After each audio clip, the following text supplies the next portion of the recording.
Et donc, nous sommes 45 Oui. participants. Donc, merci infiniment de l'intérêt que vous avez porté à ce webinaire organisé par le collectif des DAC de la région Centre-Val de Loire sur une thématique qui est celle donc, des centres ressources territoriaux, les CRT, et leur articulation avec les dispositifs d'appui à la coordination. C'est vrai que lorsque les centres ressources territoriaux ont été proposés dans le cadre de différents appels à projets, ils ont pu peut-être, eh bien, en tous les cas, leur mission a pu parfois interroger l'organisation la coordination des parcours autour des personnes âgées en situation de fragilité et de dépendance. Et très tôt, vous allez le voir, nous avons eu à travailler dans différentes régions et départements sur l'articulation DAC-CRT. Et en Loire-et-Cher, il y a quelques 6 mois maintenant, enfin 6 mois d'un point de vue opérationnel, mais bien sûr près d'un an maintenant en arrière, nous avons bien sûr posé les briques d'une première coopération entre ces deux dispositifs. Et je ne vais clairement pas rentrer plus en détail puisque les personnes présentes sur ce retour d'expérience sont bien plus qualifiées pour le faire. Il s'agit donc de Pauline Gallou, qui est chef de projet du pilotage de la coordination du dispositif vieillissement maintien de l'autonomie. Elle vous en dira plus sur cet accord cadre qui réunit différents acteurs dans le Loir-et-Cher. Et puis également chef de projet sur le CRT Vivadom, qui est donc le premier CRT du Loir-et-Cher, qui est porté par l'EHPAD de Bracieux-la-Bonheur.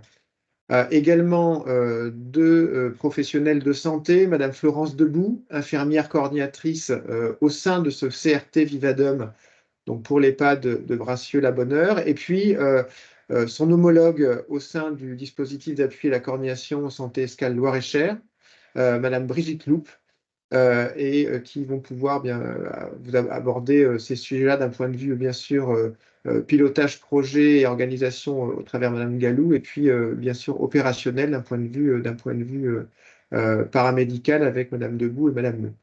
Donc, moi, je vous propose d'être simplement le modérateur du temps, le modérateur éventuellement de vos questions. Vous êtes très nombreux, puisqu'on est 48, près de 50 déjà connectés. Donc, soit on prendra de toute façon des questions une fois les différentes étapes passées, les différents du plan d'intervention. Mais si jamais vous souhaitez écrire vos questions sur le fil du chat, n'hésitez pas, je le relayerai à vos interlocutrices. Merci à tous de votre attention et puis bon webinaire.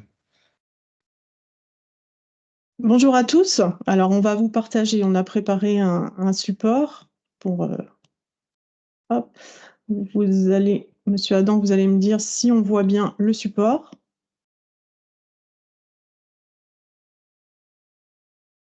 Est-ce que tout le monde voit le support? C'est bon? Oui. Ok, merci. C'est très bien, merci. Donc, on va vous faire donc un retour d'expérience. Alors, il faut savoir que le CRT, donc Vivadom, a été mis en place depuis le 1er octobre 2023. Donc, on est sur un déploiement à 6 mois. Et donc, on va faire comme ça ce retour d'expérience. Alors, on a construit ce qu'on va vous présenter de la façon suivante. On va d'abord faire un petit propos introductif pour que vous compreniez le contexte de mise en œuvre de ce centre de ressources. Ça va être important pour la suite pour que vous puissiez visualiser les différentes articulations qui ont pu se mettre en œuvre. Ensuite, on vous présentera plus particulièrement le CRT Vivadom, donc ses missions, les actions qu'il porte, et puis en plus, et à la fin, nous ferons un focus sur l'articulation DAC-CRT, donc dans le Loir-et-Cher. Alors, en propos introductif, c'est ce qu'expliquait Monsieur Adam. Ce qui est important de savoir, c'est que ce qui est favorable à l'articulation CRT-DAC, c'est qu'il y a un partenariat inédit qui a été fait dans le Loir-et-Cher depuis le 1er septembre 2022. En fait, on a le dispositif départemental vieillissement maintien de l'autonomie. Donc, ce dispositif départemental, il est porté par 3 acteurs en fait dans le département. les centres hospitaliers du GHT Santé 41, les EHPAD publics autonomes du GCSMS-CEPIA et le dispositif d'appui à la coordination du GCSMS Santé Escale.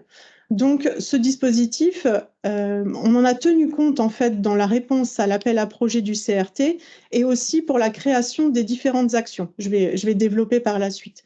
Donc ça, c'est important parce que c'est ce qui permet un petit peu de structurer aussi les différentes interactions qu'on peut avoir les uns et les autres et qui a pu renforcer un partenariat fort en fait dès la création du CRT. Un petit mot sur ce dispositif départemental. En fait, c'est un dispositif départemental donc, qui a été créé pour accompagner, prévenir aussi la perte d'autonomie des personnes de 60 ans et plus. En fait, il porte 3 entités en fait, pour apporter une réponse coordonnée et on va dire graduée sur le territoire. On a des équipes de prévention, en fait, vous allez voir, je vais revenir dessus, c'est des équipes qu'on appelle parcours. On a des équipes en fait, qui apportent une expertise gériatrique, donc les équipes mobiles vieillissement et maintien de l'autonomie. Et puis derrière, on a toute une équipe de pilotage et de coordination de l'ensemble des dispositifs. Et en fait, ce pilotage est porté justement par Santé Escale, qui est également porteur du DAC. Donc, c'est important en fait de commencer par ça, parce que vous allez voir que tout s'imbrique et finalement, que c'est ce qui permet aussi d'avoir une articulation CRT-DAC assez fluide. Donc, je vais vous présenter le centre de ressources territoriales Vivadom. Donc, un petit rappel des missions. Alors ça, c'est la mission de l'ensemble des CRT, c'est de vraiment permettre aux personnes âgées de vieillir chez elles le plus longtemps possible grâce à un accompagnement renforcé à domicile lorsque finalement l'accompagnement classique qui était déjà assuré, en fait, n'est plus suffisant. Ce qui est important à retenir, c'est que c'est vraiment une alternative à l'entrée en établissement. En fait, on va être là quand toutes les solutions n'ont pas permis de sécuriser vraiment le maintien à domicile. Je vais développer, vous allez voir les différentes actions et puis n'hésitez pas si vous avez des questions. Alors, les CRT ont 2 modalités d'intervention. Sur Vivadom, il y a une petite particularité. En fait, donc on a un volet 1. On va être vraiment centré sur des actions de prévention et de promotion en santé, donc à destination de toutes les personnes âgées de 60 ans et plus, mais également auprès des professionnels. Donc vous allez voir, on va être sur des actions sur des professionnels qui travaillent dans le grand âge. La particularité de Vivadom, c'est qu'il a été fait le choix de mener des actions départementales en lien finalement avec ce dispositif départemental vieillissement et maintien de l'autonomie qui portait déjà des actions de prévention et de promotion en santé. Donc, je vais détailler par la suite. Et un volet 2, ça c'est ce que tout le monde un petit peu connaît, c'est l'alternative à l'EHPAD. En fait, c'est de proposer des accompagnements renforcés à des personnes âgées en perte d'autonomie. Donc là, ça va être 30 km autour de l'EHPAD, donc l'EHPAD porteur, l'EHPAD de Bracieux. Donc le volet 1, bon, je vous l'ai déjà dit, mais en fait, donc, on va proposer sur ce volet 1 des actions de prévention. C'est toute personne âgée donc, de 60 ans et plus. Les objectifs, ça va être vraiment sur ce volet 1 de pouvoir repérer les fragilités et de pouvoir les prévenir, de favoriser l'accès aux soins et à la prévention de toutes les personnes âgées de 60 ans et plus, et de lutter contre l'isolement social, parce que voilà, lorsqu'on perd en autonomie, lorsqu'on vieillit, c'est plus compliqué en effet d'avoir du lien social. Et puis, au niveau des professionnels du grand âge, le grand objectif, c'est vraiment de développer une culture commune autour de la prévention, autour de partage de pratiques, et puis en vue d'améliorer en fait toutes les pratiques qu'on peut avoir auprès de nos seniors. Sur le volet 2, donc, comme je vous l'ai dit, on va accompagner 30 personnes âgées de 60 ans et plus en situation de perte d'autonomie. En général, entre GIR 1 à GIR 4, on va être plutôt sur du GIR 2, GIR 3. Ouais. GIR 1, ça arrive pour des accompagnements en fin de vie, par exemple, et donc lorsque un accompagnement classique n'est plus suffisant. Enfin voilà, je le répète, on est vraiment sur une alternative à l'EHPAD. Les objectifs, je vais vous détailler les actions. Enfin, toutes les actions ont été pensées sur ce volet 2 pour répondre à ces objectifs, sécuriser l'environnement de la personne, accompagner les situations de crise et soutenir les aidants naturels et professionnels, prévenir les situations de rupture de parcours, coordonner les parcours de vie et de soins et accompagner le projet de vie. Il faut savoir que sur ce volet 2, vous allez voir, toutes les actions qui sont menées, en fait, sont des actions qui n'étaient pas forcément faites par déjà un autre partenaire. C'est-à-dire qu'on travaille tous les uns avec les autres, on ne remplace pas l'existant. C'est pour ça où il y a beaucoup de coordination en fait de l'infirmière coordinatrice qui est là, elle expliquera. Et donc en fait on va coordonner et on va apporter des choses en plus pour finalement répondre à des enjeux de sécuriser vraiment l'environnement. Alors, la composition sur le CRT Vivadom en Loir-et-Cher, donc le choix qui a été fait, c'est de mettre un 20%, donc c'est moi, chef de projet. L'intérêt, en fait, que je sois chef de projet au pilotage et la coordination aussi du DDVMA, c'est que j'organise le déploiement, la mise en œuvre et le suivi du CRT en tenant compte de l'existant, finalement en intégrant les différentes actions en lien avec le dispositif départemental vieillissement et maintien de l'autonomie, dont fait partie le DAC, en fait, Santé Escale 41. Ensuite, on a un 10% de médecins coordonnateurs. Donc, c'est aussi important. Le médecin coordonnateur a un temps dédié aussi au pilotage et à la coordination au sein du dispositif départemental vieillissement et maintien de l'autonomie. Dans le cadre du CRT, le médecin coordonnateur, son rôle, ça va être vraiment d'évaluer la situation, de comme en EHPAD, en fait, comment valider l'entrée ou pas dans le centre de ressources, en fait, valider l'accompagnement ou préconiser une autre solution, c'est-à-dire que si on n'est pas en capacité de sécuriser l'accompagnement à domicile, le médecin peut suggérer que l'entrée dans une institution ou un EHPAD peut être plutôt davantage adaptée, si vous voulez. Elle va également apporter un appui en tant qu'expert gériatrique au médecin traitant. Elle n'est pas là pour remplacer le médecin traitant, mais vraiment apporter une expertise gériatrique. Et puis, elle va pouvoir aussi mettre en place des protocoles de surveillance un petit peu spécifiques. C'est-à-dire que si on évalue qu'il y a un risque, je donne un exemple, si elle évalue qu'il y a un risque de dénutrition, elle va pouvoir demander aux équipes, par exemple, de mener une surveillance ou des actions pour prévenir justement le risque de dénutrition. Ensuite, donc, on a l'infirmière coordinatrice qui est ici présente, donc, qui est un 100% sur les missions du CRT. Son rôle, c'est de coordonner les interventions. Elle évalue les situations dès qu'elles sont orientées. Elle a une capacité d'action qui est rapide. C'est ce qui fait aussi la force. Et puis, elle va proposer, en lien avec toute l'équipe, un plan d'accompagnement renforcé. Il faut savoir que ça va être contractualisé. Ça ne va pas être au même titre qu'un EHPAD, par exemple, un contrat de séjour, mais en tout cas, on va signer un contrat d'accompagnement avec le bénéficiaire pour qu'il intègre le CRT. Et puis, surtout, ça va être l'interlocutrice privilégiée, en fait, des différents acteurs qui gravitent autour des partenaires, mais également des bénéficiaires et de leurs familles. Ça, c'est important parce que on arrive sur des situations critiques où les personnes sont très perdues et c'est important qu'ils aient un lien fort avec l'IDEC.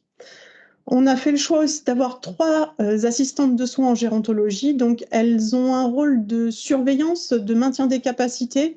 Et puis, elles viennent en soutien des bénéficiaires, mais également de leurs aidants et également des professionnels, donc aidants naturels et professionnels. J'y reviendrai dans leurs actions un peu plus développées après. On a une référente administrative qui est connectée, d'ailleurs, Virginie Vauvy, qui est à mi-temps sur le CRT. Donc, elle assure la gestion administrative du CRT. Et puis, elle a un rôle d'accompagnement dans la démarche éducative et sociale. Alors, elle apporte un appui administratif. On est quand même sur un public assez âgé où tout ce qui leur est demandé de manière, en gestion administrative, c'est très compliqué pour eux. Ils sont vraiment noyés, donc on apporte en appui. Elle ne vient pas remplacer non plus les services qui existent. S'il y a besoin d'accompagner une personne jusqu'à, par exemple, la Maison France Service, elle accompagne la personne, elle va faciliter en fait vraiment les démarches administratives, le lien avec les différents acteurs aussi qui peuvent aider dans la structuration des démarches. On a une psychologue à 20%, donc son rôle c'est d'accompagner la souffrance psychique des bénéficiaires et également de leurs aidants. Et puis, ça, vous allez voir, c'est en lien avec le volet 1. On a fait le choix de recruter un cadre de santé formateur à mi-temps, qui est rattaché en fait au centre de formation et de recherche de l'hôpital de Blois, du GHT Santé 41, et donc qui participe à la formation des professionnels du grand âge. Elle va partir dans un premier temps identifier tous les besoins en termes de compétences qu'on a besoin de développer rapidement ou à long terme en fait chez les professionnels du grand âge. Et puis, elle va pouvoir nous préconiser différentes orientations pour ensuite la création de formations vraiment adaptées aux besoins.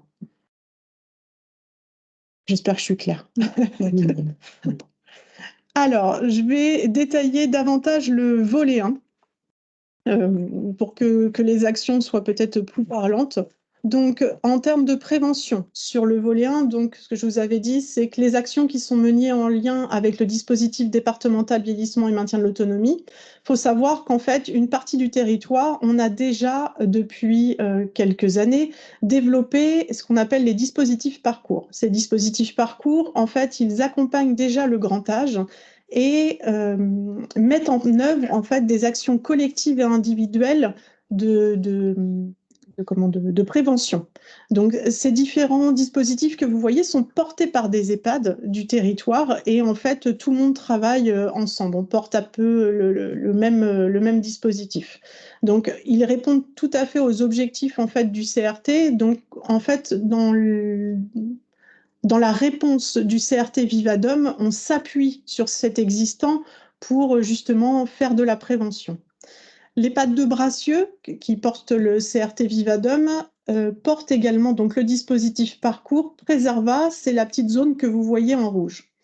Ce dispositif est inclus dans une expérimentation, donc une expérimentation ICOP, qui permet de repérer les fragilités chez les populations de 60 ans et plus, en fait, sur une partie du territoire. Et donc, l'infirmière du CRT, d'ailleurs, est formée et a pu réaliser des évaluations ICOP. Donc, ça, c'est important.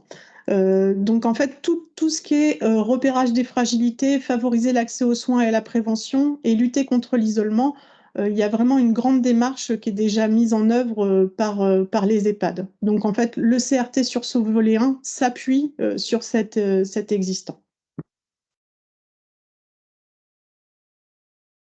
Et puis, c'est ce que je vous disais, donc pour développer une culture commune et en fait l'amélioration des pratiques professionnelles, il y a un partenariat qui a été fait avec le département de formation continue et de recherche du centre hospitalier de Blois. Donc là, on est aux prémices, hein, on est au tout début, on est en train de faire le diagnostic des besoins et puis l'idée, c'est vraiment de ne pas non plus marcher, créer de l'existant, c'est vraiment pouvoir utiliser les forces qu'on peut avoir dans le département pour pouvoir accompagner de manière adaptée en fait tous les professionnels qui gravitent autour des seniors dans le département pour l'acquisition de compétences, de connaissances adaptées en fait à l'accompagnement.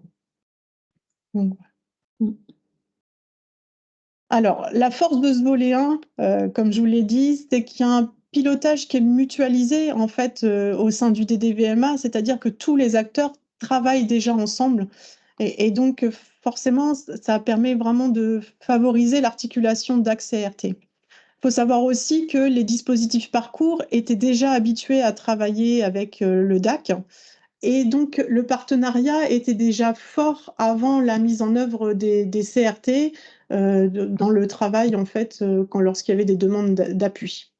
Et puis, ce qui est favorable aussi à l'articulation DAC-CRT, c'est que le volet 1, il a été construit aussi pour ramener une réponse graduée et coordonnée sur l'ensemble du territoire, c'est-à-dire que le CRT, on l'a inclus aussi dans le DDVMA, et ça, c'est important, ce qui permet que tout le monde travaille les uns avec les autres et que tout s'imbrique en fait.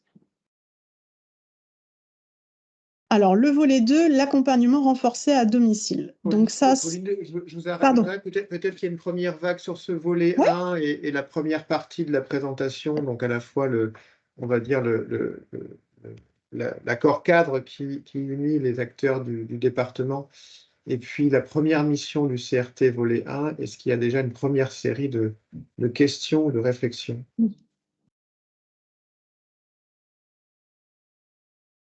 Oui, j'ai Madame, Monsieur, je ne sais pas, Solange qui souhaite prendre la parole. Allez-y. Alors, oui, je suis Madame Solange, je suis la responsable du service social à On l'hôpital. vous entend très mal, excusez-moi. Ah, vous m'entendez mal? Oui, Est-ce que c'est mieux? Je me rapprochez, rapproche. oui, si vous rapprochez du micro, ça devrait être mieux. On va bien écouter. Je suis Madame Solange, je suis la responsable du service social à l'hôpital de Bourges. Enchanté, madame.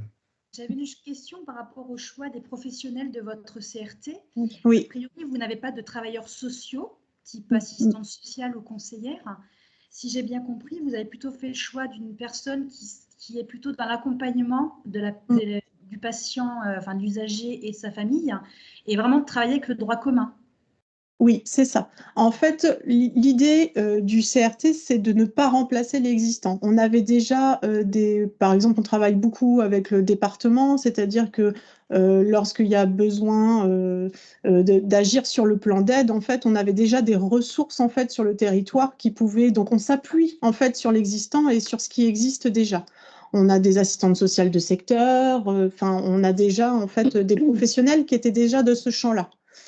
Donc, on n'allait pas marcher sur leur plate-bande. Par contre, où on avait repéré une difficulté, c'est plutôt pour que les personnes puissent avoir l'information. Et parfois, quand on leur demandait des documents, ça pouvait être compliqué. Faire un scan, par exemple, c'est hyper compliqué pour nos seniors. Enfin, voilà, c'est des petits détails et ils ont besoin d'être accompagnés dans leur démarche, d'être orientés, aiguillés, on va dire, dans tout notre champ. Enfin, je pense que dans votre département, ça doit être comme chez nous. Il y a une multitude de dispositifs. Quand on est enfin, on s'intéresse pas finalement à ce qui existe jusqu'au moment où on rencontre des problèmes en fait. Et en fait, l'idée c'était vraiment d'apporter un appui. C'est quelque chose qu'on avait pu voir en fait dans.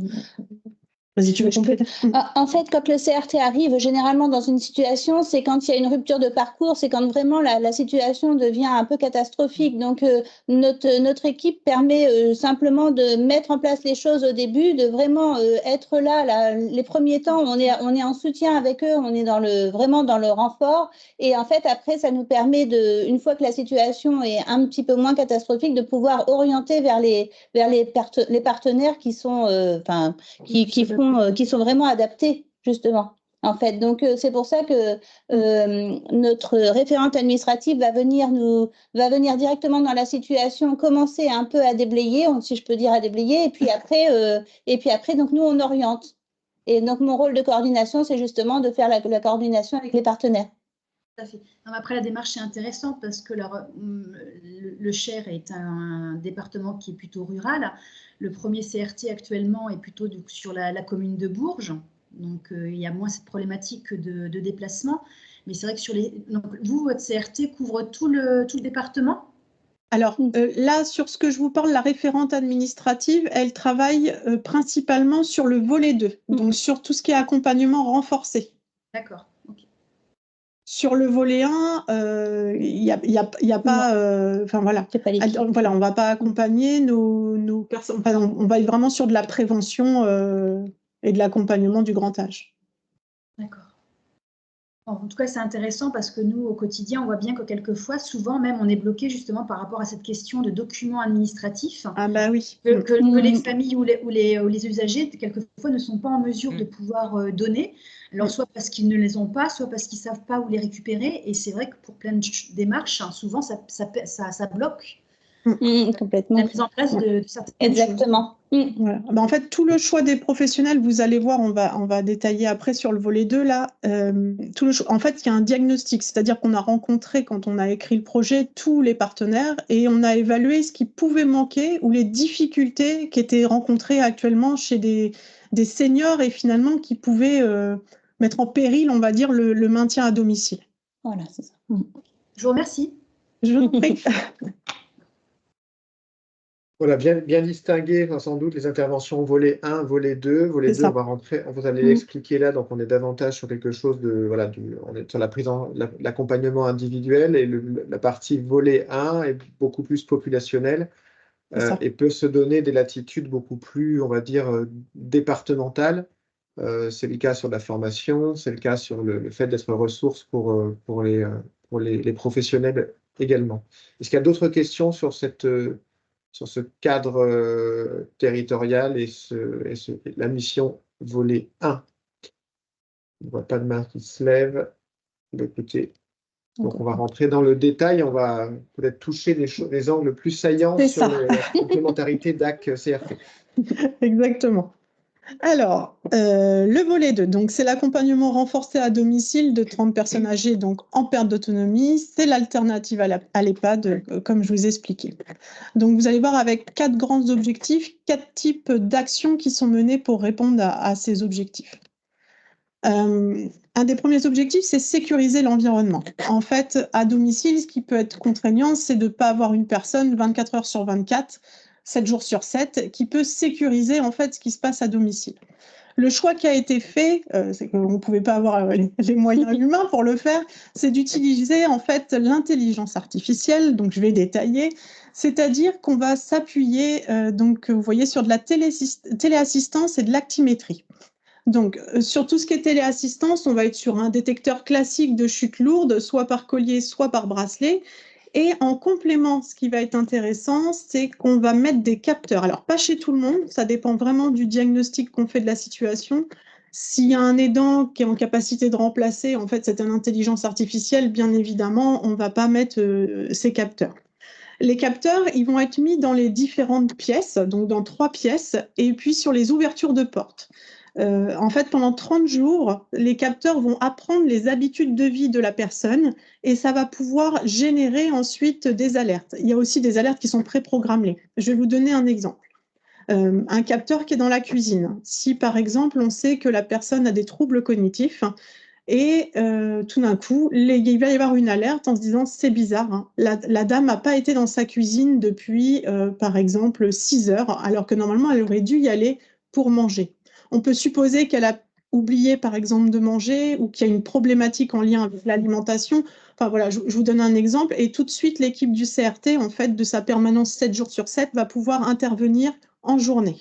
Sur la nuit, on est plutôt sur un système avec de la solidarité, du voisinage et des aidants actuellement. Donc, on a même le directeur de l'EHPAD qui peut intervenir chez son voisin. Voilà.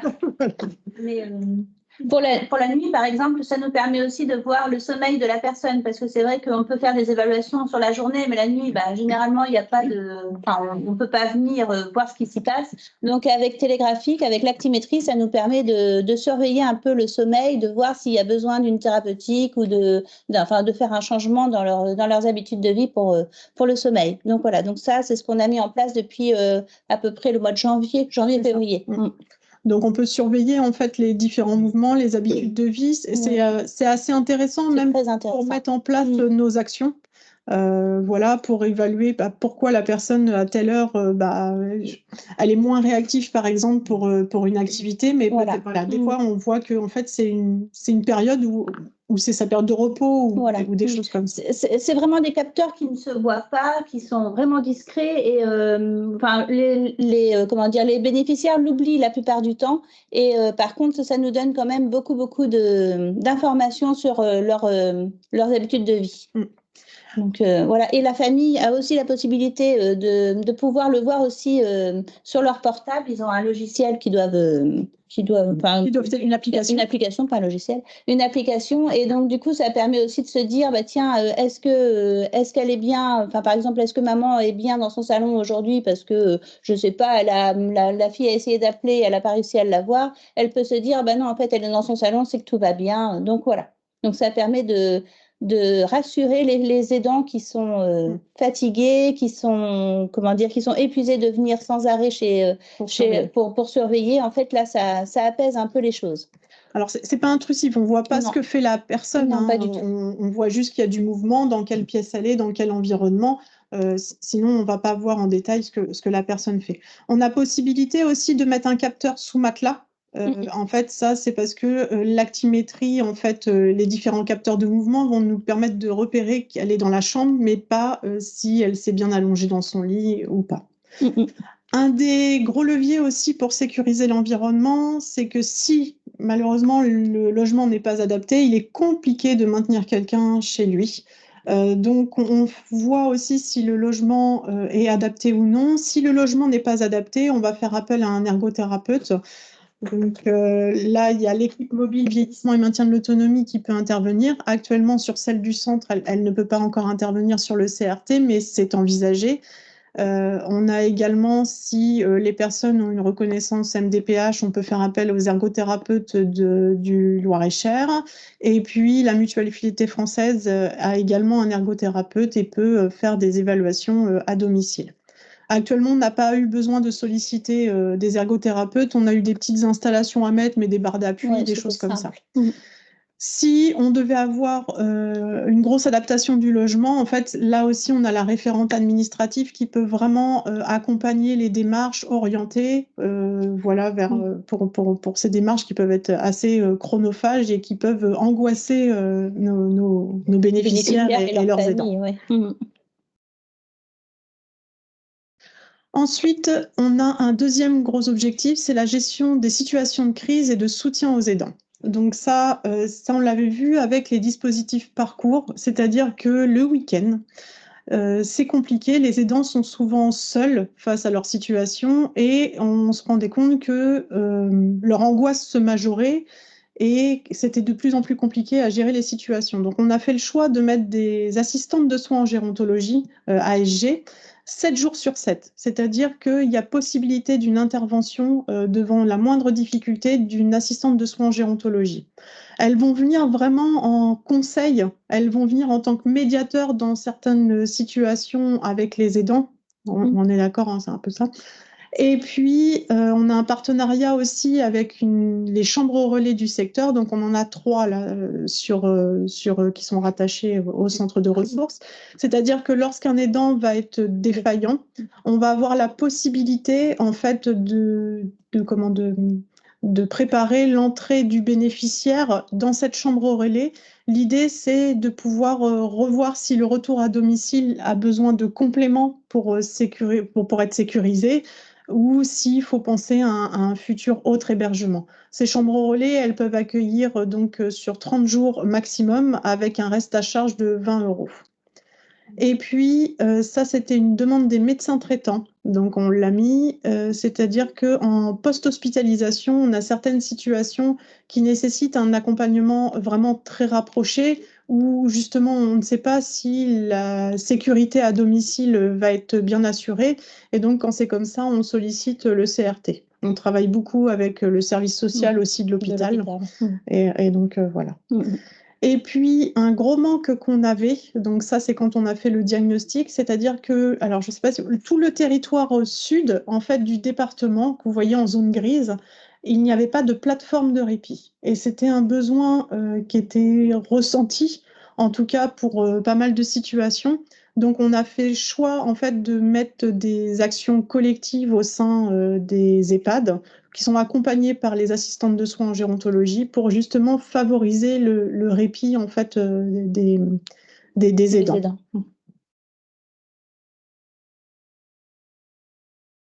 Ensuite, ce qui est important, c'est qu'à l'EHPAD, on est beaucoup suivi, c'est-à-dire qu'un résident qui est en EHPAD, il va être très surveillé. Il y a toute une équipe pluridisciplinaire qui le voit tous les jours, qui le surveille sur tous les éléments de sa santé, sur l'ensemble des fragilités.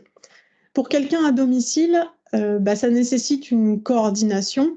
Ça nécessite aussi de développer d'autres actions en fait pour surveiller de manière gérontologique en fait une personne. Donc pour ça, il y a vraiment le bilan gériatrique du médecin coordonnateur qui va prendre appui aussi avec le médecin traitant. Et puis, elle va pouvoir faire des préconisations de surveillance en fonction des différents risques qu'elle va évaluer.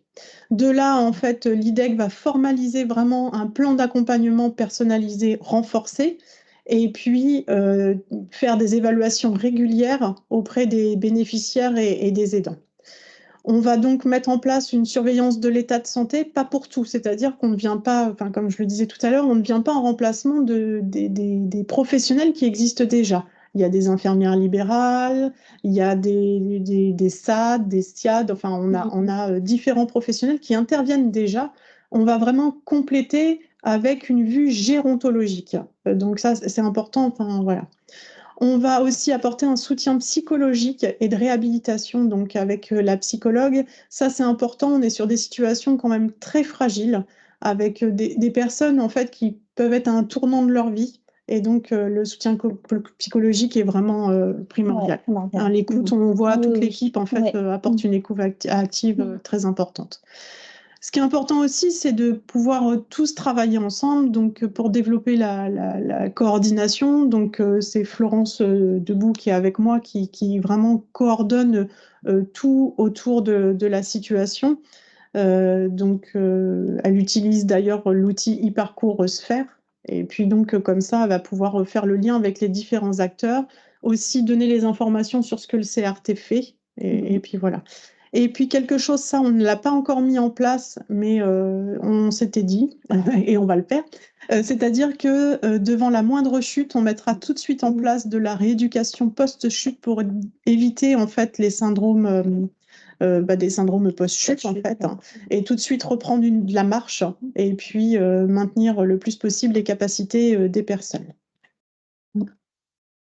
Et notre dernier objectif, c'est d'accompagner le projet de vie et favoriser le lien social. Alors, il faut savoir que Vivadom accompagne des personnes en fait, qui vivent en territoire très rural et qui peuvent être isolées et pour lesquelles la mobilité est assez compliquée. Donc, en fait, nos ASG soutiennent la mobilité, autant pour les actions collectives, mais également, par exemple, pour se rendre chez un médecin, un spécialiste, s'il y a des difficultés, par exemple, pour quelqu'un qui a des troubles de la mémoire, où les dents n'est pas présent, où on va rencontrer certaines limites. L'ASG, en fait, va venir en appui, en fait, pour accompagner ce parcours de soins. Pour les ateliers collectifs, en fait, on a différents ateliers collectifs qui s'organisent un petit peu partout et donc elle va pouvoir accompagner les personnes. Elle ne les accompagne pas tous. C'est-à-dire que parfois les aidants vont pouvoir assurer cette mobilité. Par contre, on a des bénéficiaires où les aidants vont être en difficulté pour assurer la mobilité, c'est-à-dire qu'on voit que la personne va tout de suite être dans le refus si c'est leur conjoint. Et donc l'ASG va venir en tant que médiateur pour faciliter justement cette mobilité et puis aider à la montée en compétence, je ne sais pas si on peut dire ça d'un aidant naturel, mais en tout cas dans l'acquisition de savoir pour comment faire face à cette situation qui est parfois très compliquée pour lui et qui peut mener vers une rupture. Les ASG vont mener aussi des activités collectives et individuelles, alors de stimulation sociale, mais pas que, d'évaluation aussi. C'est-à-dire que on va être dans certaines situations où on va se dire peut-être qu'on a une certaine limite. On va aller évaluer en fait en situation la personne, un exemple sur un atelier cuisine à domicile, pour voir si la personne est encore en capacité de cuisiner, d'utiliser correctement les différents ustensiles, en fait pour évaluer le restant en capacité pour adapter au mieux ce qu'il y a à mettre en place à domicile. Ça peut être également sur les soins d'hygiène. C'est-à-dire que parfois, on va nous dire, mais si, elle fait sa toilette, ça se passe bien. Et puis l'ASG, donc les assistantes de soins en gérontologie, il faut savoir qu'elles sont aides-soignantes et qu'elles ont une formation complémentaire en fait en gérontologie. Et donc, elles vont pouvoir vraiment voir en situation la personne.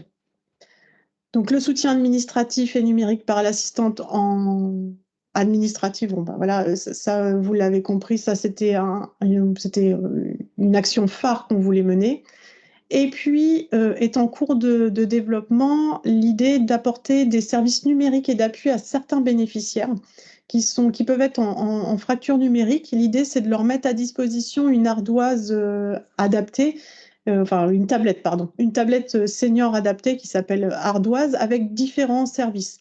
C'est-à-dire qu'on va pouvoir avoir du jeu, ils vont pouvoir aussi avoir du lien social grâce à cette tablette, par exemple communiquer directement avec le centre de ressources, communiquer avec leur famille et puis bénéficier de différents services. Ça, c'est un projet qu'on mène parce que il existe des solutions pour des seniors et on a des bénéficiaires qui sont tout à fait capables d'utiliser, bien évidemment, une solution adaptée et puis l'utiliser aussi pour maintenir le lien social et être au courant de ce qui se passe. Il y a des jeux, par exemple, des magazines adaptés sur cette ardoise.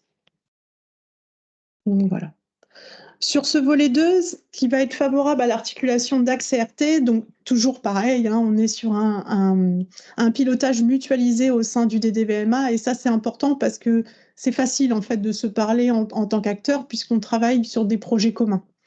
Ce qui est important aussi, c'est que nos professionnels du CRT, par exemple l'IDEC, dès sa prise de poste, a été 3 jours en immersion avec les infirmières, enfin, les référents de parcours du dispositif d'appui à la coordination. Et donc, elle a pu vraiment connaître davantage tout le champ de leur mission. Ils ont pu tout de suite s'ajuster aussi sur les partenariats et puis se connaître les différentes missions des unes et des autres. On a également la psychologue et la référente administrative qui ont réalisé une immersion. Et là, sont programmées les immersions des assistantes de soins en gérontologie. Pour le DAC, pareil, il est programmé des immersions des référents de parcours au sein du CRT pour voir tout le champ des missions et puis s'appuyer aussi sur le CRT dans certaines situations. Ce qui est favorable à l'articulation DAC-CRT aussi, c'est d'avoir une réponse graduée et coordonnée. C'est d'avoir pu réaliser certaines visites en binôme lors de certaines passations en fait, de dossiers. Et puis surtout, c'est d'utiliser un outil e-parcours commun. C'est vrai que ça fluidifie le partage d'informations lorsqu'on est à 2 sur le même dossier. Et puis, ce qui permet de vraiment réguler les différentes interventions et puis de se coordonner les unes les autres. Mais avant de vous détailler ça juste après. Voilà. Est-ce que sur ce volet 2, vous avez des questions? Alors, il y en a, et puis merci encore une fois pour l'intérêt, parce que je vois qu'on est déjà 60 personnes connectées, donc merci beaucoup. En tout cas, ça démontre qu'il y a de réelles questions sur les questions qui sont posées par écrit. Puis n'hésitez pas à lever la main également. Une question de Santa Otavi, mon homologue de Corse, que je salue, qui nous demande si le plan d'accompagnement dont vous avez parlé est différent du PPCS. Pour le PPCS, pour ceux qui ne savent pas, donc plan personnalisé de coordination en santé, tel que recommandé par la Haute Autorité de Santé. Alors, il va aller sur les 3 champs, en effet, plan d'aide, plan de soins et puis plan d'accompagnement. Après, on va être quand même très centré sur l'accompagnement.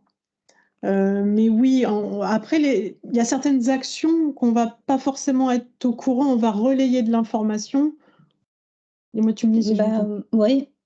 Après, si, ça va être ressemblant. Enfin... Oui, c'est ressemblant quand même, en fait. Mais on va essayer. Ce que vous m'aviez expliqué, c'est que c'est un élément, le plan d'accompagnement est un des éléments du PPCS. Oui, c'est plutôt ça. D'accord. Autre question, une question, quelle possibilité de prise en charge financière des capteurs actimétriques? C'est totalement pris en charge en fait par le CRT. Alors, sur les éléments que je vous ai parlé, par contre, il est arrivé qu'on préconise, suite à certaines évaluations, la mise en place d'autres dispositifs, c'est-à-dire, par exemple, le capteur GPS. Ça, c'est pas pris en charge par le CRT.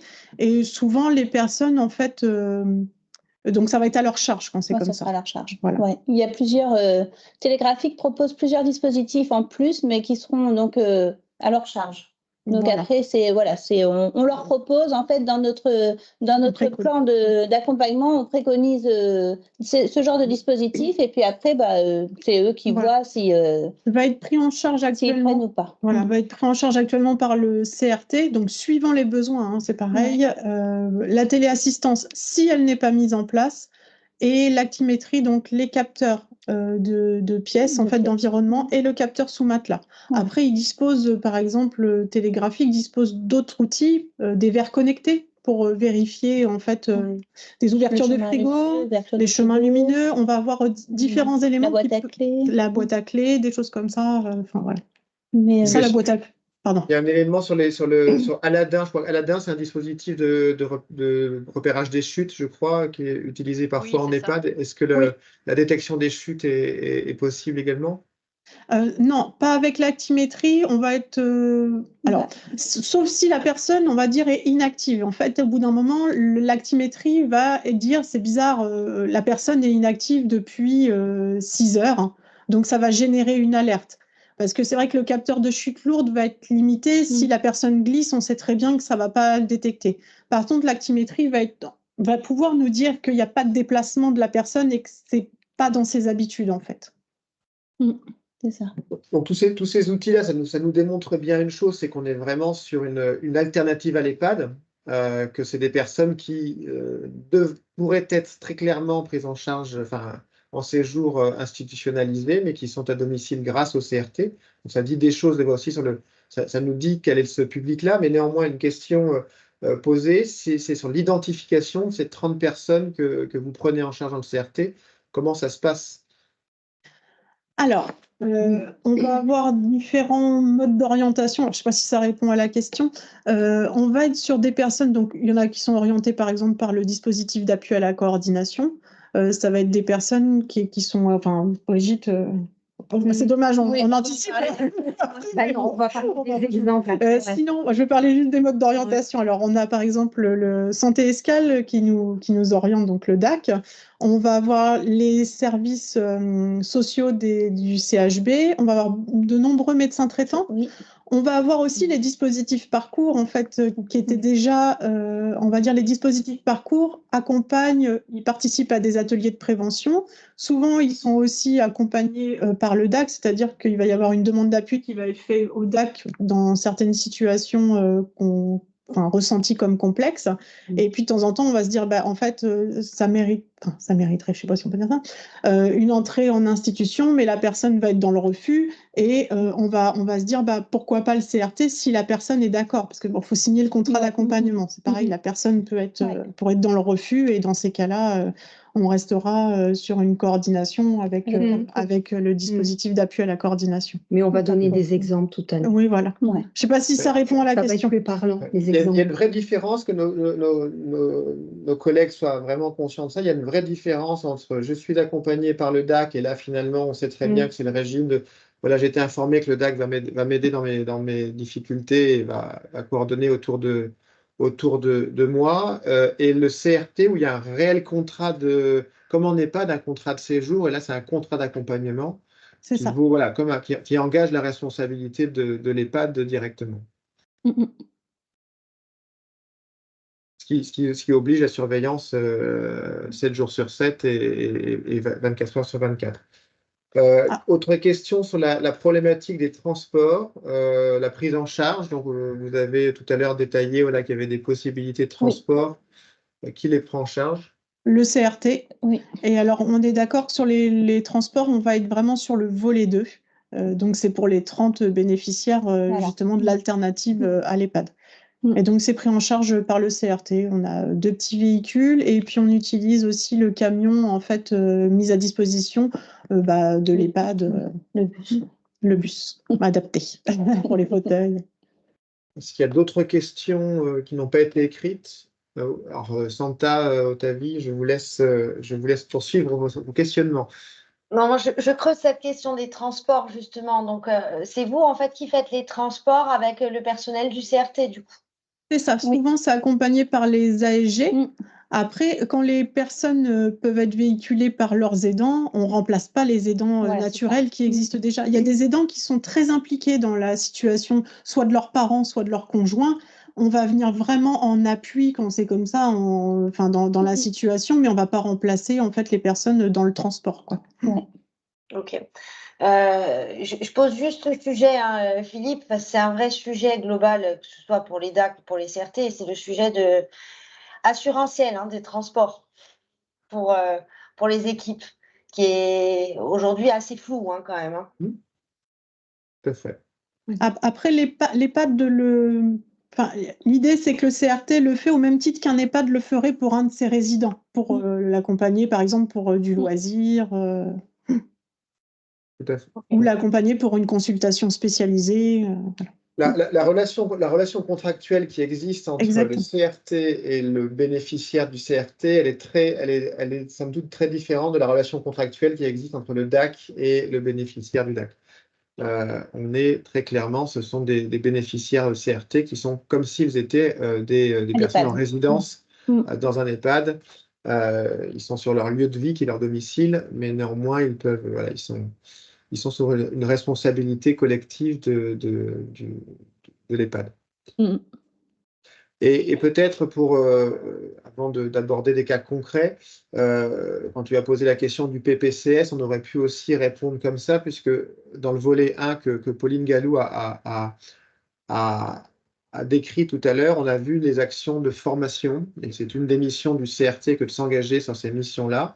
Vous avez vu que dans le Loir-et-Cher, on a fait le choix plutôt que de recréer des organismes de formation, on a fait le choix finalement de renforcer les organismes de formation déjà présents et notamment le pôle formation, développement continu, recherche du centre hospitalier de Blois. Le CRT est venu abonder finalement dans les moyens de ce département. Et aujourd'hui, on se retrouve tous sur cette notion de PPCS. Le PPCS est un outil collectif. Et l'information à avoir, c'est que ce centre, cette académie des métiers du soin et du lien est en train de travailler sur la formation PPCS au niveau départemental. Donc, ouais, on est clairement sur une convergence des besoins et des outils et aussi une convergence des intervenants formateurs, puisque l'idéal, c'est de pouvoir se dire que nos intervenants formateurs sont issus à la fois des DAC, du CRT, des hôpitaux, ou que sais-je. Est-ce qu'il y a d'autres questions sur la partie théorique, volet 2, potentiellement revenir sur volet 1? On va pouvoir peut-être passer donc au concret, à l'opérationnel, avec des exemples concrets. À vous, mesdames. Bon. Alors moi, je vais commencer. Bonjour à tous. Donc, je vais commencer par vous parler justement de l'articulation du DAC-CRT et donc du coup dans le sens où c'est le CRT qui fait une demande d'appui au DAC.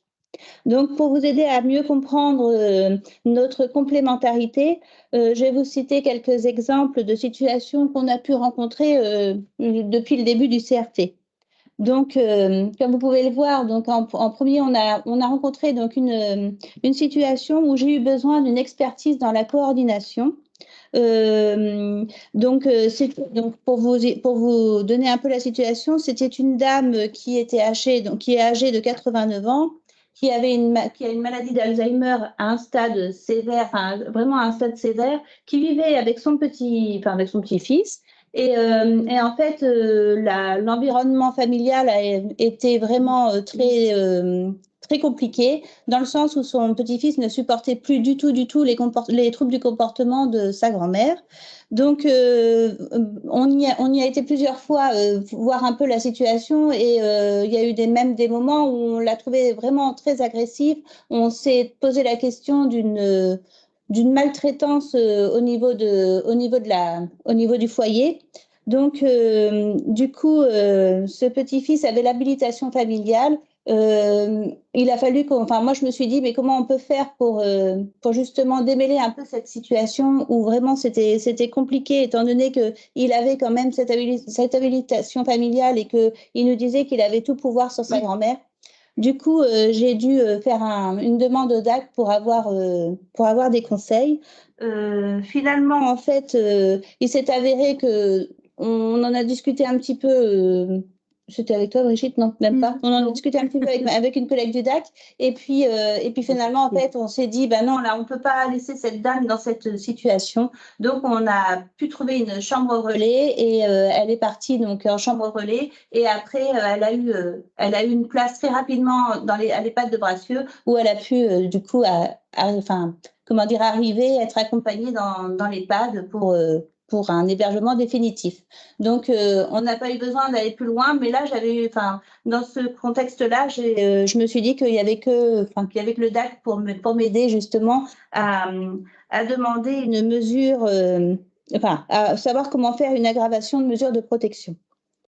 Donc, voilà pour cette première partie.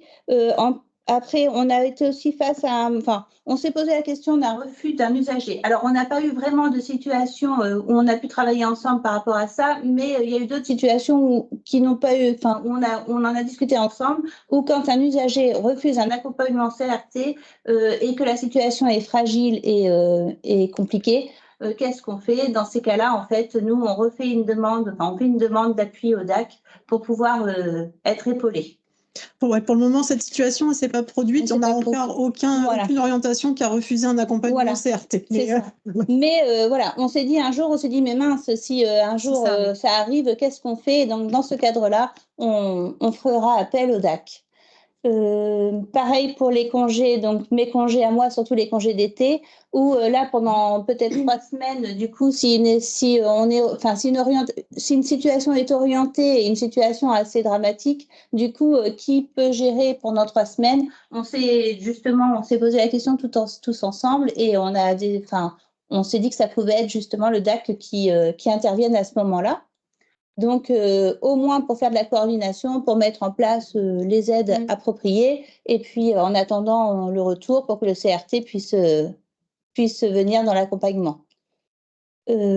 Ensuite, oui, alors l'aidant ou foyer en situation complexe, ça, donc on a pu voir ce genre de situation avec Monsieur R. Donc Monsieur R qui habite seul à son domicile, qui est âgé de 77 ans, atteint de la maladie de Parkinson, veuve depuis 5 ans.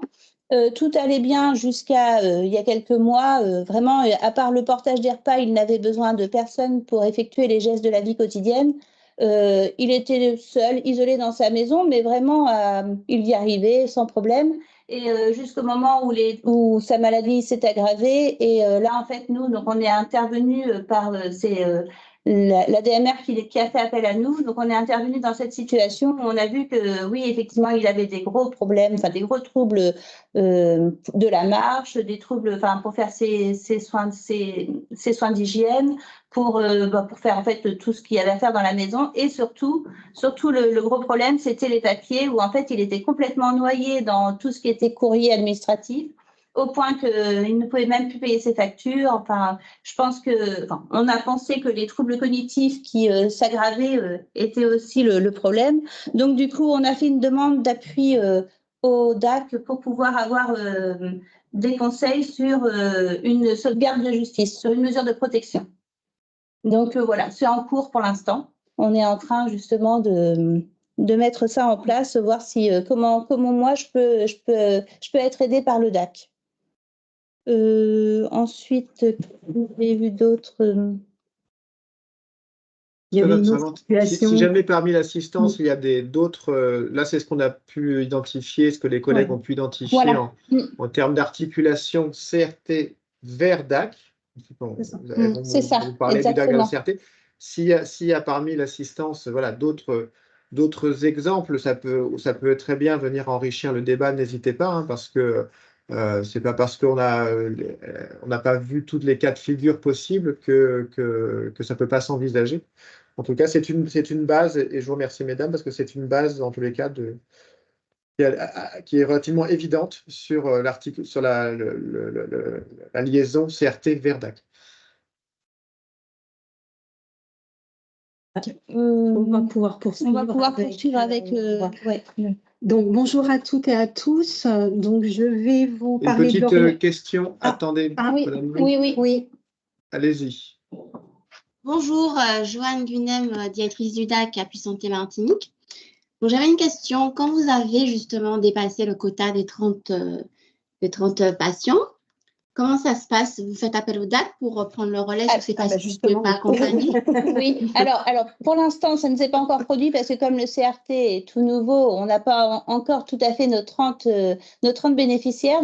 Mais par contre, oui, on s'est aussi posé la question justement comment on allait faire si un jour on a une liste d'attente. Et finalement, en fait, je pense que ce qu'il faut faire, c'est un diagnostic, vraiment qu'on aille voir ce qui se passe dans la situation. Et soit on oriente vers les dispositifs parcours qui sont portés par les EHPAD pour surveiller, pour avoir un œil sur la situation et garder du lien, en fait. Soit, si vraiment la situation est complexe, dans ces cas-là, je demanderai un appui au DAC. Oui, parce qu'en fait, il y a certaines situations qui sont orientées, mais c'est ça, ouais. C'est comment il y a des situations qui sont orientées, mais en fait, qui ne relèvent pas forcément du CRT. Donc, quand c'est comme ça, on relaie en fait vers un autre partenaire. Parfois, c'est qu'il n'y a pas eu des choses de mise en place à domicile et qu'on va être sur un accompagnement assez simple qui ne nécessite pas un accompagnement renforcé ou même l'intervention du DAC, en fait. Donc, ça peut être voilà, les dispositifs parcours, Préserva. Merci, Joanne. Comme ça, nous avons... on a un cinquième. Nous avons un cinquième point à ajouter à la liste, effectivement. À vous, Brigitte. Merci. Donc, je vais vous présenter les orientations du DAC vers le CRT. Donc, dans un premier temps, on a l'alternative à l'EHPAD aux personnes âgées donc, de 60 ans et plus en perte d'autonomie pour lesquelles un accompagnement classique n'est pas suffisant. Je vais vous présenter la situation de Monsieur O. Donc, la demande nous est parvenue du médecin traitant. Ce monsieur souffre d'une maladie neurodégénérative. Son épouse est épuisée et en mobilité réduite due à des fractures. Donc, a été mis en place le SIAD 7 jours sur 7, un SAD pour l'aide à la préparation des repas, l'entretien du logement. Il y avait les infirmières libérales, mais la situation continuait de se dégrader. Donc, un dossier de précaution a été fait à l'EHPAD de Bracieux et de là, le CRT s'est mis en place. Et je m'en suis rendu compte grâce à notre logiciel métier Sphère avec le dossier partagé. Donc, j'ai pu, c'était les tout débuts du CRT, donc j'ai contacté Florence. Voilà, je lui ai transmis les actions menées par le DAC. Et comme le projet était l'acceptation d'une institution petit à petit, donc voilà, je me suis retirée, on a fait une fin d'appui et Florence a pris le relais et en fin de compte, les actions ont été bénéfiques puisque petit à petit, madame, monsieur et la famille ont accepté une institution qui au départ était complètement refusée. Voilà, pour eux, ce n'était pas le moment. Et aujourd'hui, ce monsieur a intégré l'EHPAD et tout se passe bien pour ce monsieur et la famille. Voilà, d'autres situations, ce sont les personnes âgées nécessitant un accompagnement renforcé pour garantir le maintien à domicile et prévenir les ruptures de parcours. Donc, il y a eu la situation de monsieur P. La demande a été faite par la fille de monsieur P. C'était pour une aide au retour à la maison en attendant une entrée en EHPAD. Donc, monsieur habitait chez sa compagne, qui était l'aidante principale. Ce monsieur avait une maladie neurodégénérative. Et madame, pour des raisons de santé, ne pouvait plus être l'aidante. Donc, ce monsieur est revenu vivre dans sa maison avec l'aide de sa fille, de sa petite fille, qui sont très présentes, très aidantes. Voilà, les aides ont pu se mettre en place. Il y a une révision du dossier à part. Donc, monsieur, ça se passait bien, mais monsieur exprimait un ennui et il refusait de sortir de chez lui, l'accueil de jour. Voilà, c'était pas adapté pour lui. Donc, j'ai fait appel à Florence où je lui ai transmis toutes les informations. Comment peu après j'ai fait une fin d'appui puisque c'était beaucoup plus adapté que le CRT reste en place. Il y a eu des activités proposées qui ont été bien acceptées. Les AEG voilà, étaient très présentes. En plus, pour ce monsieur, il y a la télégraphique qui est mise en place. Et avec les activités, avec le CRT, ça se passe tellement bien que là, le projet EHPAD, il est repoussé. Exactement. Donc, c'est plus d'actualité pour le moment. Et ce monsieur peut rester chez lui en toute sécurité et avec les aides adaptées. Bon, oui, il retourne dans son jardin faire un peu de jardinage. Enfin, tout se passe très bien. Donc, pour l'instant, pas d'EHPAD en vue. Une autre situation, c'est Madame A. Donc là, nous avons eu la demande d'appui de l'équipe mobile Alzheimer qui demandait un relais pour la mise en place d'activités pour une stimulation cognitive, Madame souffrant d'une maladie neurodégénérative. Donc Madame vivait chez son compagnon qui était l'aidant principal. Celui-ci est décédé brutalement. Donc quasiment du jour au lendemain, Madame s'est retrouvée chez elle sans repère. La famille qui était venue pour les obsèques et pour réinstaller Madame chez elle, mais la famille était repartie en région parisienne. C'était la sœur et le fils. Et moi, j'ai appris le décès du compagnon 15 jours après. Madame était seule chez elle, mais la sœur disait, mais il faut faire quelque chose. Oui, il faut faire quelque chose, seulement à Santé Escale, on n'a pas encore de baguette magique. Donc, la priorité, c'était quand même de mettre Madame en sécurité. Il y avait il y avait un dossier de non, il y avait comment on appelle, je ne sais plus. Un mandat de protection future, voilà, qui était dans les tuyaux. Donc, la priorité était d'activer ce mandat. Donc, la sœur est revenue auprès de Madame dans sa maison. Elle y est restée un bon moment. Le temps de faire le point aussi avec leur frère, elle a interpellé le frère. Et de là, comme Madame A, il faudrait quand même un suivi. Là, c'était nécessaire que le CRT soit interpellé, puisque ce suivi, nous, on ne peut pas le faire au niveau du DAC. Donc, j'ai fait appel à Florence qui a pris contact avec la sœur. Ouais.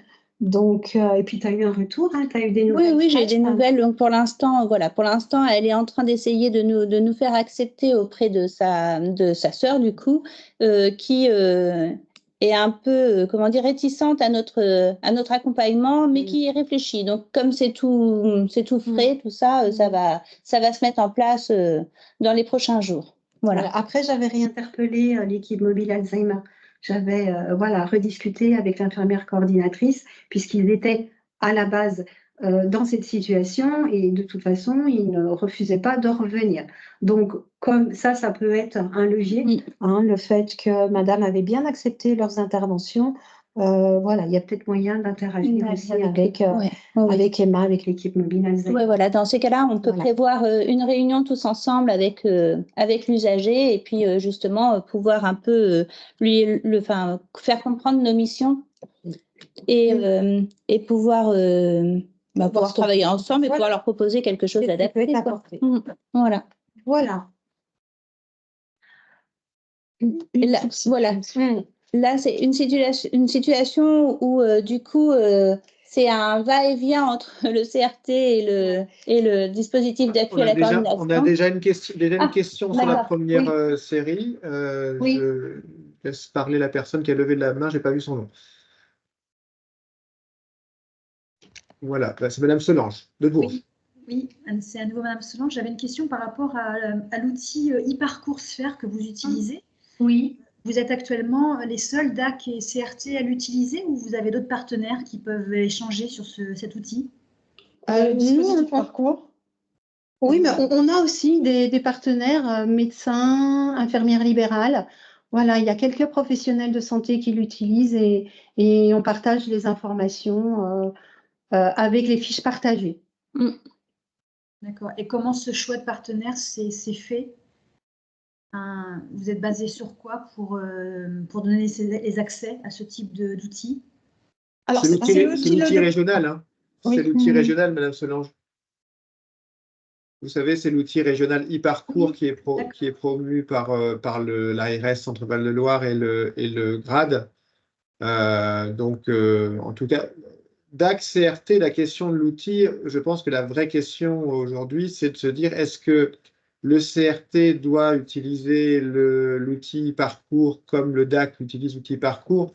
De notre point de vue, d'où on est, ça nous semble très évident et nous portons très clairement en région centre le plaidoyer pour que, et je pense que mes collègues des DAC de Centre-Val de Loire pourraient se joindre à moi sur cette idée, c'est que l'idée, c'est qu'on se partage un outil régional avec les CRT présents et à venir en région Centre-Val de Loire.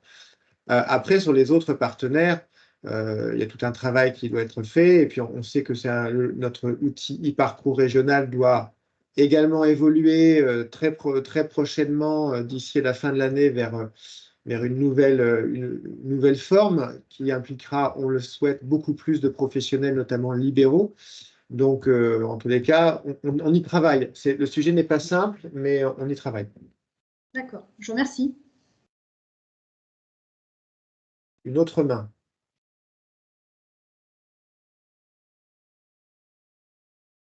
Vas-y, je vous en prie, prenez la parole directement, parce que je ne vois pas les noms. Oui, bonjour, Angélique Bonnet, directrice des solidarités du bien vieillir au CCAS de Bourges. C'était pour répondre à Madame Solange, vu qu'on est dans le même département, que l'outil Sphère est bien utilisé, hein, et par le DAC dans le Cher et par le CRT dans le Cher, que pour répondre à l'interrogation, il y a même des CPTS, hein, qui l'utilisent, les infirmiers en pratique avancée à Georges Sand l'utilisent pour certains aussi, mais par rapport au centre hospitalier Jacques-Cœur, en fait, il y a une petite réticence à utiliser cet outil. Et c'est pour ça qu'il n'est pas... voilà. Mais il y en a d'autres qui l'utilisent, il n'y a pas de souci.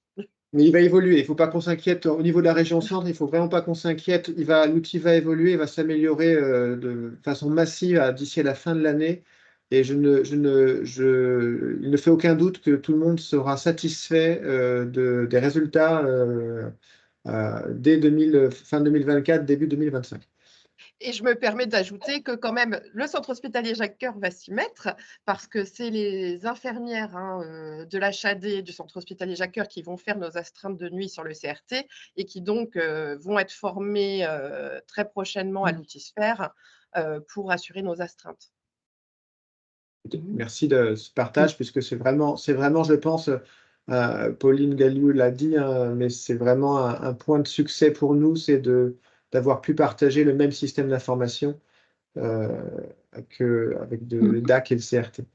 Ah oui, complètement. Est-ce qu'il y a d'autres interventions sur la partie opérationnelle? Je ne sais pas s'il y a des collègues de DAC de la région, même d'ailleurs, hein, parce que beaucoup sont connectés d'ailleurs, qui connaissent bien les métiers DAC et qui ont des choses à questionner sur le relais au CRT. Philippe, Caroline, moi je veux bien prendre le relais. Alors je n'ai pas forcément de questions parce que c'est très clair, mais plutôt une réaction où effectivement bien l'articulation avec CRT, la plus-value que ça peut apporter sur les territoires.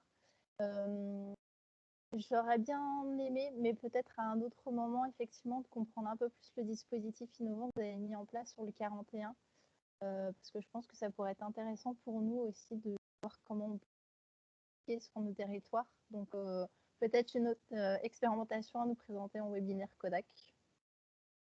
On a mis le lien sur la diapo si vous voulez. DVMA41.fr, c'est pour ça. vous parler de cette alliance assez fructueuse entre les établissements du GHT Santé 41, les EHPAD publics réunis, EHPAD publics autonomes réunis dans le GCSMS Sepia, et puis Santé Escale, porteur du DAC.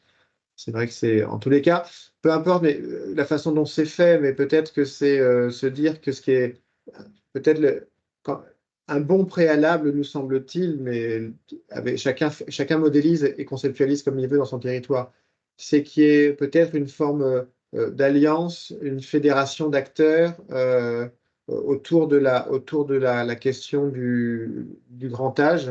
C'est toujours très aidant, parce que ça veut dire que les projets, les appels à projets, nous allons forcément les interroger ensemble.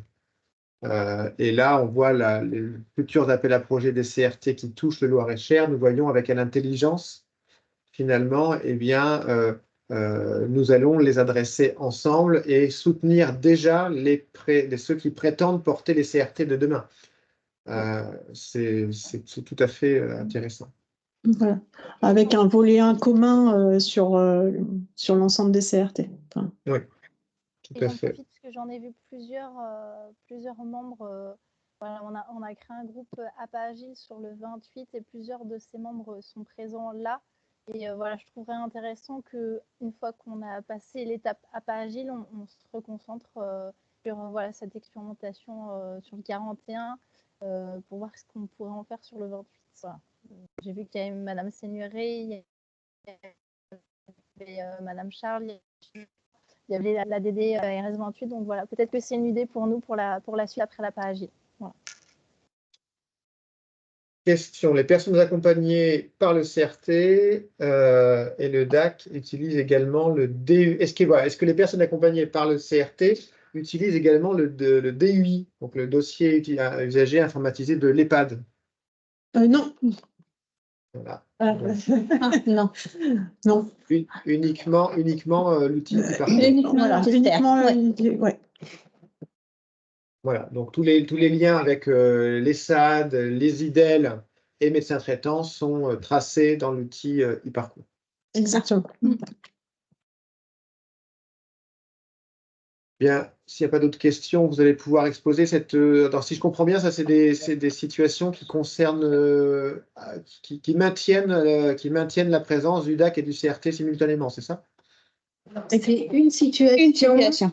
Voilà, où c'est le DAC donc, qui est intervenu dans un premier temps. Voilà, il y a eu quand même pas mal d'événements. C'est une situation d'une de mes collègues. Donc, c'est Monsieur G. Donc, il y a eu une demande d'appui de la part de l'hôpital de Blois. C'était en septembre 2022. Une première visite a été pour des propositions de mise en place d'aide, donc de l'APA, de l'accueil de jour, de l'aménagement du logement. Une situation très complexe, voilà, où ma collègue a beaucoup œuvré, mais n'a essuyé que des refus de la part de Madame. Madame a tout mis en échec, hein, le refus de l'aménagement du logement, refus de Solia, refus d'une orthophoniste, bref, elle a tout mis en échec. Au mois de juillet de l'année dernière, il y a quand même eu un dossier de précaution qui a été fait pour monsieur. Voilà, parce que la situation était bien compliquée pour lui. Une orientation vers le CRT au mois de décembre qui a... et il y a eu quand même une visite avec ma collègue et toi. Oui, on a fait une visite ensemble justement pour expliquer que le DAC, le relais, pour expliquer que le DAC se retirait de la situation, puisque nous leur avions proposé justement un plan d'accompagnement et que ça se passait bien même, ça se passait bien puisque la femme de Monsieur G était d'accord en fait pour l'accompagnement jusqu'à maintenant. Donc il y a eu une fin d'appui, voilà, au niveau de santé sociale et un relais avec le voilà. Ça a duré 1 mois ou 2 mois où on a pu sortir un peu monsieur de sa maison en l'emmenant justement faire des ateliers sur l'EHPAD, en essayant de trouver des ateliers individuels et collectifs où il pouvait prendre un peu de plaisir pour lui et du temps de répit pour elle. Et finalement, en fait, là, au mois de fin janvier, ce qui s'est passé, c'est qu'il a pu partir il a pu être hospitalisé pour un séjour de répit. Où pendant 3 semaines, en fait, je pense qu'elle a vécu vraiment, sans lui et elle s'est rendue compte qu'elle n'en pouvait plus. Et donc, dès qu'il est rentré chez lui à domicile, alors que il est tout à fait capable de rester chez lui, en fait, il a une maladie neuro, mais quand même capable de rester chez lui. Il est évalué à GR6, donc c'est quand même quelqu'un qui est autonome. Et en fait, elle a décidé qu'elle ne voulait plus qu'il reste chez eux. Donc là, elle met tout en échec. Elle recommence comme elle avait fait justement au début. C'est-à-dire qu'elle a remercié les infirmières libérales, elle a remercié tous ceux qui gravitaient autour de la maison en disant qu'elle n'en voulait plus, qu'elle voulait plus payer pour lui. Et du coup, on se retrouve dans la même situation qu'en 2022 presque. Voilà. Avec un monsieur qui refuse de rentrer en établissement parce que pour lui, il est tout à fait capable de rester chez lui. Et elle qui refuse de partir aussi de la situation, donc de la maison, je veux dire. Donc du coup, devant toute cette souffrance, cette fragilité, au niveau du foyer, on a fait appel à Santé Escale pour justement revenir en fait dans la situation et voir si eux, de leur côté, ils peuvent trouver une solution.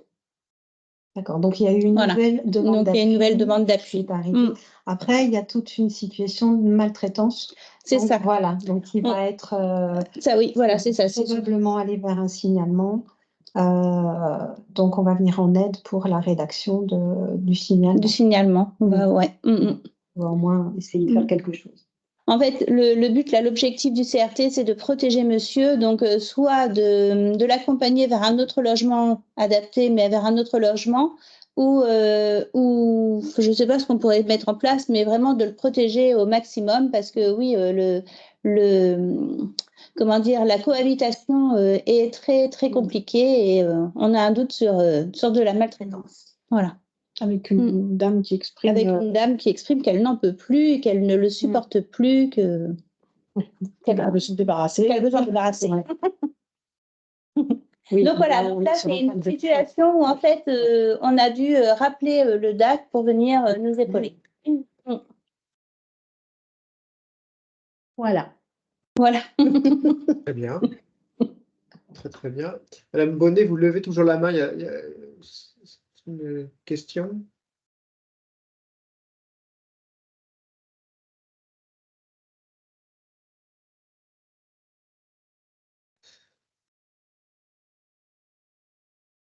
On n'entend plus. Pas de question. Johanna a une question. Voilà. Oui, j'ai une question. Comment se fait le choix, la sélection des bénéficiaires? Est-ce qu'il y a une commission, enfin, je pense si on peut parler de commission d'admission, mais est-ce que ça se fait en concertation en équipe? Est-ce que ça se fait avec d'autres partenaires? Comment ça se passe en fait? Au CRT? Oui, tout à fait. Oui, c'est les médecins. C'est le médecin, oui, voilà, c'est ça. C'est qu'en fait, on est orienté, donc, on a une situation qui nous est orientée. Généralement, je prends contact avec les personnes. Je fais une évaluation de situation à leur domicile et en fait, après, c'est notre médecin coordinateur, donc docteur Piquet, qui valide l'admission au CRT ou non. En lien avec le médecin traitant. En lien avec le médecin traitant. Merci. Et c'est vrai que la question pourrait se poser, parce que j'ai vu que ça se faisait aussi dans d'autres départements, de savoir si dans cette commission, le DAC peut apporter à une valeur ajoutée, ou en tout cas contribuer à une forme de régulation. Nous, on a le fait que Madame Debout, donc l'infirmière co du CRT, soit venue faire presque une semaine une immersion au sein du DAC, fait qu'elle a une connaissance des capacités d'action, d'une des missions du DAC. Pour elle, c'est pas du tout abstrait, ce qui peut l'être pour les partenaires, des fois. Et c'est vrai qu'on a la chance maintenant d'avoir un CRT dans les pattes de Bracieux, dans le Loir-et-Cher, qui sait très bien ce que c'est que son DAC et finalement quelle va être la réponse apportée par le DAC. Et des fois, on a des sujets, et quand on a préparé ce webinaire, très souvent, moi, je suis comme vous tous, et des fois, je disais à Madame Galou, je disais, mais il faut vraiment qu'on comprenne cette articulation DAC-CRT, parce que des fois, ça paraît pas clair, et pour elle, les professionnels concernés, c'est d'une limpidité en revanche, c'est-à-dire que voilà, on a l'impression d'enfoncer des portes ouvertes tellement les choses sont très claires pour elles. Donc, en tous les cas, moi, ça m'a démontré que peut-être qu'on avait aussi des formes d'où on est, on a des fois des formes de représentation, et moi, j'en avais quelques-unes. Mais oui, je me souviens, quand vous me questionnez là-dessus, je me disais, mais c'est pas le même travail, en fait. Non, pas du tout. Non. Et voilà.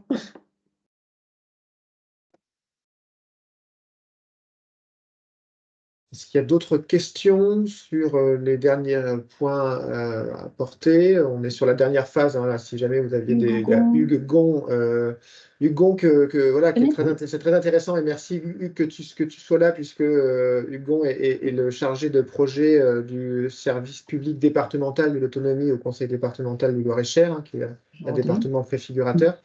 Donc merci de ta présence et je te laisse poser ta question. Alors, ce n'est pas une question, justement, c'est une remarque en lien avec le SPDA. Merci Philippe. Du coup, oui, Hugues Gon, je suis chargé de mission au sein de la MDA du département et notamment en charge du déploiement de la phase de préfiguration du SPDA, donc Service public départemental de l'autonomie, puisque le Loir-et-Cher a été retenu parmi les 18 départements préfigurateurs.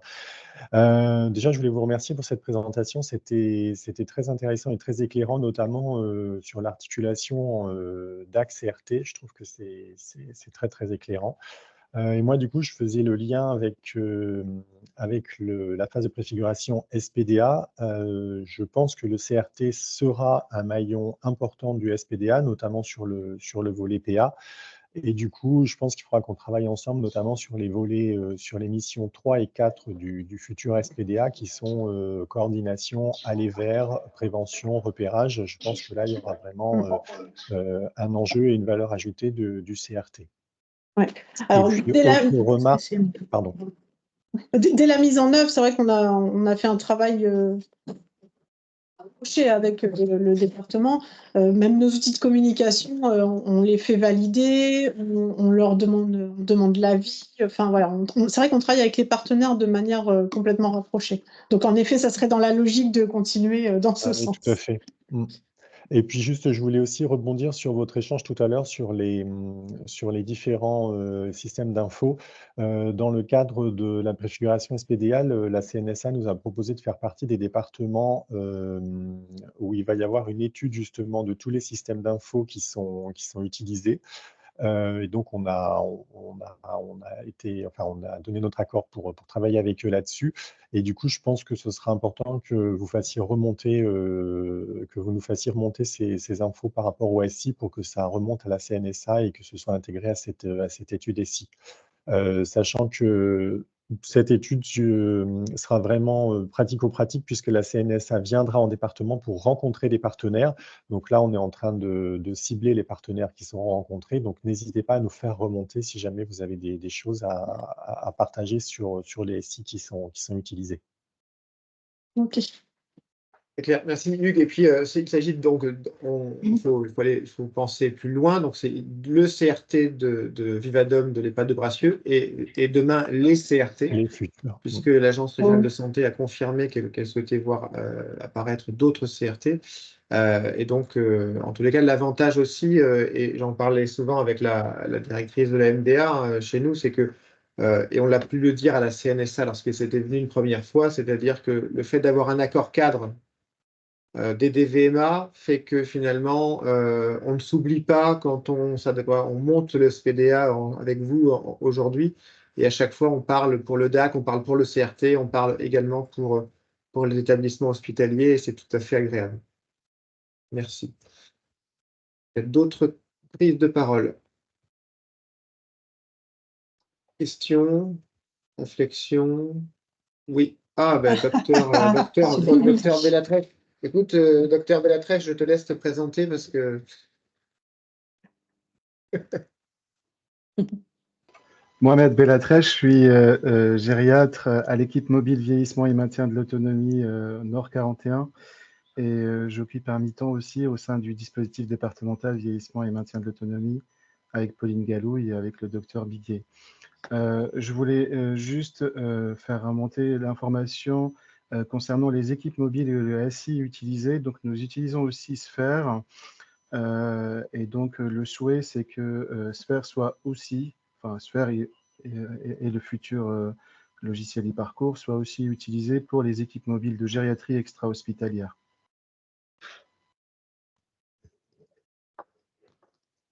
Et on s'est pas briefé avant. Hein. Là, vous voyez, c'est vraiment le DDVMA tel qu'il est conçu. Vous avez Pauline Galou, qui est ressortissante de l'EHPAD de Bracieux. Moi, je travaille pour Santé Escale. Et Mohamed Bellatrèche, je travaille pour l'hôpital de Vendôme. Donc, on représente finalement à nous trois eh bien, la philosophie du DDVMA et on dit exactement la même chose. Et on ne s'est pas concerté.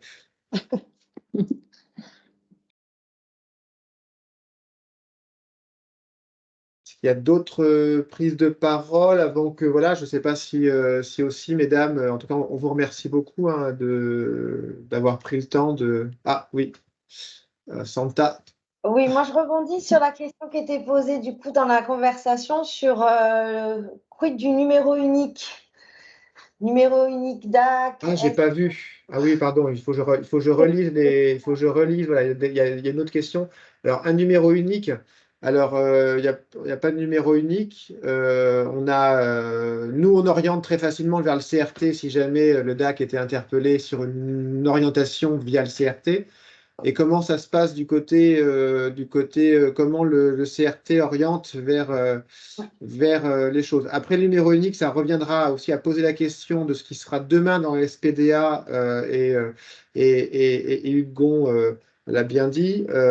Si jamais on fait un service public départemental de l'autonomie à destination du public, c'est-à-dire PHPA et leurs aidants, eh bien forcément, il y a le numéro unique est déjà existant sur le Loir-et-Cher, c'est celui donc de Vivre Autonome, mais néanmoins, ça n'empêche pas que les professionnels, eux, peuvent, et puis les gens peuvent appeler directement les dispositifs existants. Mais Pauline, vous voulez compléter peut-être? Oui, après, je trouve ça important, en effet, qu'il y ait un numéro unique, mais aussi que finalement tous les professionnels soient impliqués, qu'il n'y ait plus de réponse en c'est pas à nous, on ne peut pas vous apporter de réponse. En fait, ce qu'on fait aussi en Loir-et-Cher par ce DDVMA, c'est lorsque l'un des professionnels en fait est sollicité pour n'importe quelle problématique, on ne va pas dire c'est pas nous, on va dire c'est quoi votre problème, ok. Appelez tel organisme. On va pouvoir, en fait, entre guillemets, tous les professionnels du DDVMA, du DAC, tout ça, ont les informations et ont un rôle de service public, finalement, tous d'orientation. Donc, le numéro unique, en effet, c'est bien, mais il faut des personnes qui orientent vers ce numéro unique. Je ne sais pas si je suis claire. Et puis, il y avait une question, c'est sur si la personne n'est plus en capacité de donner son accord, comment ça se passe au niveau du contrat?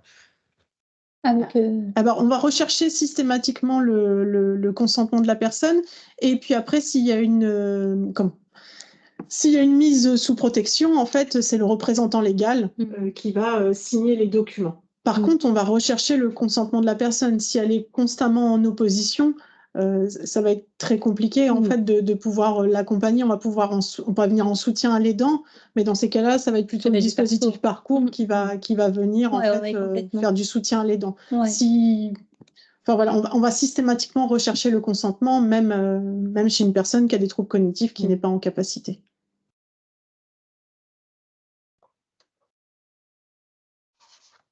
Très bien. D'autres demandes de précision, questions, réflexions, remarques? Hugues, à nouveau. Alors, moi, j'avais une demande purement pratique. Vous l'avez peut-être dit en début de présentation, mais je n'étais pas là au tout début. Est-ce qu'on aura le support? Oui, c'est ton truc. Oui, on peut. Moi, ça ne me pose pas de problème. Ah, oui, on peut le partager, bien évidemment. D'accord, ok, Ah, oui, oui. parfait. Merci beaucoup. On le mettra, le support, on vous l'enverra, bien sûr. En tout cas, ceux qui peuvent nous écrire, elles le font. Hugues, j'ai ton adresse, c'est pas le sujet. On pourra les 60, je n'ai pas les coordonnées des 60. En tous les cas, la vidéo est enregistrée et elle sera mise sur la chaîne YouTube du collectif des DAC de la région Centre-Val de Loire à la disposition de tous. Donc, la présentation pourra être revue de cette façon-là. Et puis, ceux qui ont besoin d'avoir le PDF de la présentation peuvent me faire la demande, ou en tout cas faire la demande au DAC du Loir-et-Cher et on s'assurera de cet envoi. Mesdames, est-ce que vous voulez conclure sur des choses, rajouter des dernières informations avant de... Eh bien, dire que ça se passe plutôt bien. Oui. Et je pense que l'articulation se passe bien justement parce que comme Florence est venue, on a appris à se connaître, ça fait un lien. Le fait de se connaître, c'est vraiment très facilitant. Voilà, c'est vrai, complètement. Voilà. Écoutez, en tout cas, c'est une belle conclusion, celle de la relation interprofessionnelle qui fait la réussite de projets territoriaux. On va se quitter là-dessus. On vous remercie vraiment toutes les trois d'avoir pu prendre le temps de nous expliquer ce dispositif, cette articulation, puis vos métiers quelque part. Merci beaucoup à toutes les personnes qui ont été connectées avec nous. On a été 60, c'est vraiment un beau succès. Et puis, on se dit, en tout cas, l'EDAC de la région Centre-Val de Loire vous redonne rendez-vous très prochainement pour un nouveau webinaire sur une nouvelle thématique pour mettre en lumière soit des expérimentations ou des retours d'expérience locales, soit des retours d'expérience nationales. À très bientôt. Merci. Au revoir. Au revoir. Au revoir, merci. Au revoir. Merci, au Bonne revoir. Au revoir. Au revoir. Au revoir.